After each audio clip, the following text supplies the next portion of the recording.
The 17 News at Sunrise podcast is brought to you by Clinica Sierra Vista. Welcome back to the 17 News at Sunrise podcast, where we share your news on your schedule.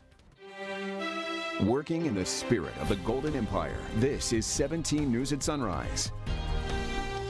And good morning to you here at 5 a.m. Thanks for waking up with us. I'm Maddie Jansen alongside Alex Fisher. And we begin with breaking news from overnight of another structure fire. This time, a mobile home went up in flames in Oildale. Kern County firefighters scrambling to douse the flames, which broke out just after midnight on Beardsley Avenue near South Plymouth Avenue. Flames then spread to nearby palm trees and threatened more homes nearby. No word yet on whether anyone was hurt. The cause of this fire is under investigation. It was a violent weekend in Bakersfield with 3 shootings that left 4 people dead. One of those shootings, an officer-involved shooting in South Bakersfield Saturday night. BPD says they got calls about a man possibly carrying a knife, acting erratically in the parking lot of a business on White Lane near South 8th Street. When officers tried to approach the man, they say he ran away. BPD says another officer found the man about half a mile away, and that's when the shooting happened. The man died. No officers were hurt. Police say they found a screwdriver at the scene. 3 people are behind bars this morning for allegedly killing a man in central Bakersfield. The shooting happened on Q and 34th Streets just before 1 a.m. Saturday morning. The victim, who's not been identified, died at the scene. Bakersfield police arrested 45-year-old Ira Kindle and 34-year-old Keith Hamilton on charges of first-degree murder. Police also arrested a 3rd suspect, 30-year-old Terrell Shepard, on several firearm charges. They're all being held without bail and will be in court tomorrow. And meantime, the Kern County Sheriff's Office is investigating a double homicide in East Bakersfield. It happened around 5 o'clock Saturday night on Normandy Drive and Sterling Road. Deputies say they found a man and woman who appeared to have been violently assaulted. The victims have not been identified. 5:04 is your time now, and Bakersfield Congressman and House Speaker Kevin McCarthy is urging calm this morning after former President Trump called for protests on social media over the weekend, saying illegal leaks showed he'll be arrested tomorrow. It all comes as a grand jury weighs charges in the criminal case involving alleged illegal hush money payments to an adult film star. I don't think people should protest this, no. When you're referring to President Trump, I believe what he's probably referring to is make sure law is equal. He's not saying something negative in the stance, and nobody, let me be very clear, no matter what transpires, and this doesn't mean this is going to happen, but if was this to happen, we want calmness out there. Nobody per violence or harm to anything else. But what we're really saying here in this whole process is we need equal justice in America. McCarthy went on to dismiss the district attorney's investigation as politically motivated, saying he is uninterested in cracking down on rising crime in New York. Meantime, we're learning more about potential witnesses in this case. NBC's Bree Jackson has more this morning. How do you feel, Mr. Trump? Former President Trump and his legal troubles back in the spotlight following Mr. Trump's claims that he could be arrested on criminal charges in New York Tuesday. I'm taken aback at the idea of indicting a former president of the United States at a time when there's a crime wave in New York City. I think the viable question for the American people is whether or not you have a progressive prosecutor using the justice system to go after political enemies. Democrats say let the legal process play out. I would urge everyone to just allow the prosecutors to do their job. The political back and forth comes after Trump's online post Saturday referencing a possible indictment for his alleged role in hush money payments to adult film star Stormy Daniels ahead of the 2016 election. Attorney Bob Costello, once a legal advisor to former Trump fixer Michael Cohen, plans to testify today at the request of Mr. Trump's attorneys. Trump has called for protest in the event of his arrest. Federal agencies are bracing for whatever comes next. We obviously don't want to see any activity grow violent. The public is also watching to see what happens in this case. Trump has denied any wrongdoing. Local, state, and federal law enforcement agencies are discussing potential security plans in case an indictment is handed down this week. In Washington, Bree Jackson, NBC News. Turning to your 17 Health Watch this morning, and the ongoing fight against fentanyl. More grieving parents are suing Snapchat, hoping the social media platform will do more to stop the sale of drugs. 9 families are part of a new wrongful death lawsuit brought by the Social Media Victims Law Center. The lawsuit claims Snapchat's features, like disappearing messages, encourage illegal drug sales. The Law Center's founder says in total, they represent 35 parents who have lost children to fentanyl-laced drugs bought on the platform. I really think the more parents know about this, the more frank conversations they can have with their kids, the more lives will be spared. Snapchat says it's updated technology to detect and remove drug dealers and released a new tool for parents to monitor and report concerning activity. Governor Gavin Newsom yesterday introduced a new plan he says will improve mental health and behavioral health care across California. Capitol correspondent Eitan Wallace is at the Capitol with a look at the plan and how Republicans are responding.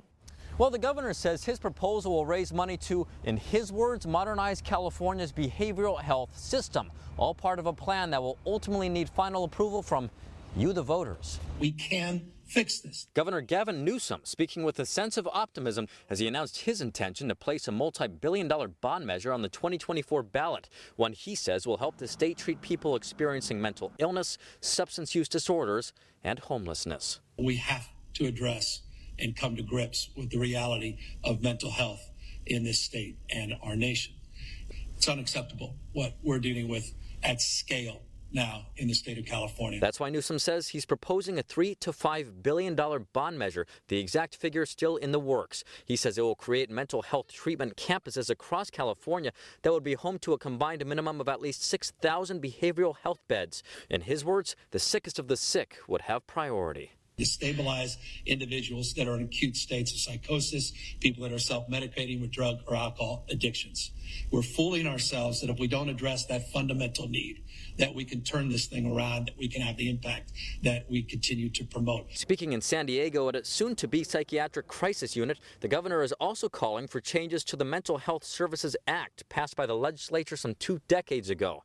His plan would amend the act to ensure $1 billion in already generated state funding goes toward behavioral health services, including help for U.S. veterans. The promises that we promote all the time about how much we value our veterans as it relates to these issues, a big component of the bond is getting serious about that and taking it to the next level. In a statement, Republican Assembly Minority Leader James Gallagher responded to the governor's plan, saying we'll need to make sure that those suffering from severe mental illness and drug addiction actually get the treatment they need, even if they don't volunteer for it. That's the truth behind the governor's latest shiny object.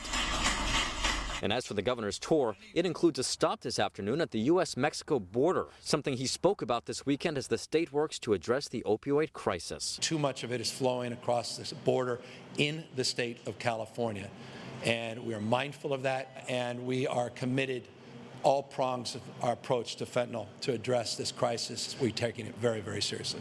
And as for the proposed bond measure, it will need at least 2/3 approval from the state legislature to qualify for the 2024 ballot. Reporting at the state capitol, Eitan Wallace, 17 News.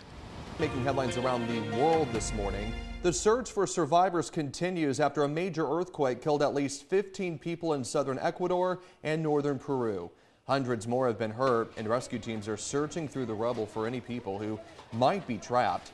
The 6.8 magnitude earthquake struck the region on Saturday, damaging homes and buildings and sending panicked residents into the streets in a region that anchors more than 3 million people.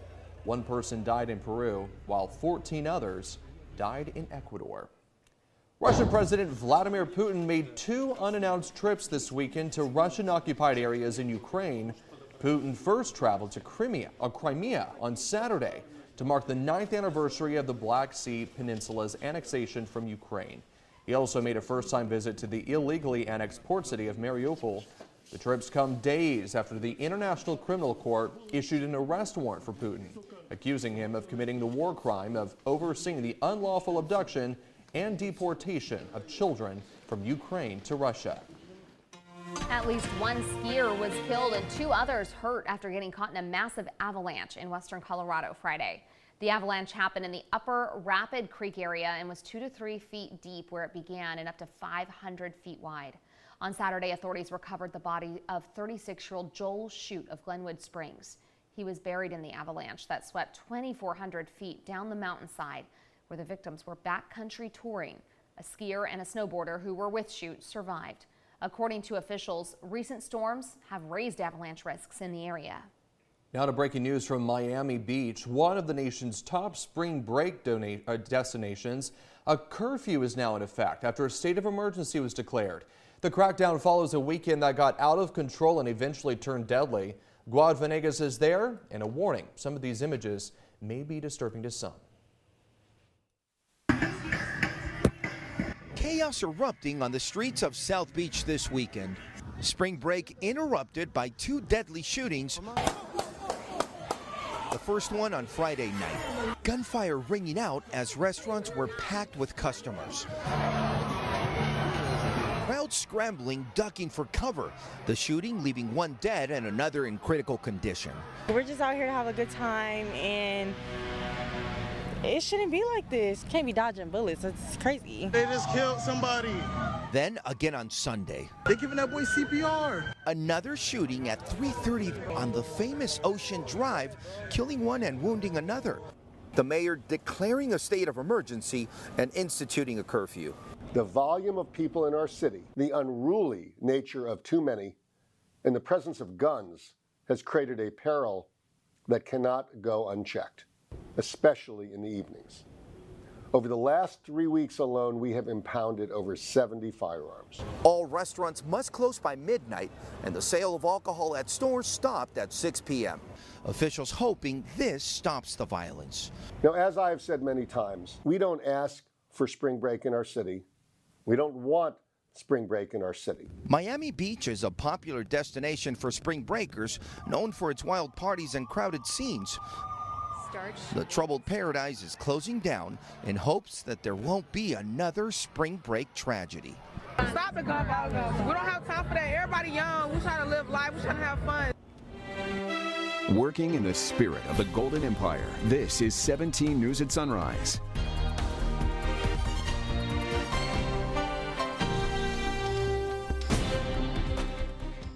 The 17 News at Sunrise podcast is a production of KGET and Nexstar Media Group. For more on all of the headlines in today's show, head to kget.com.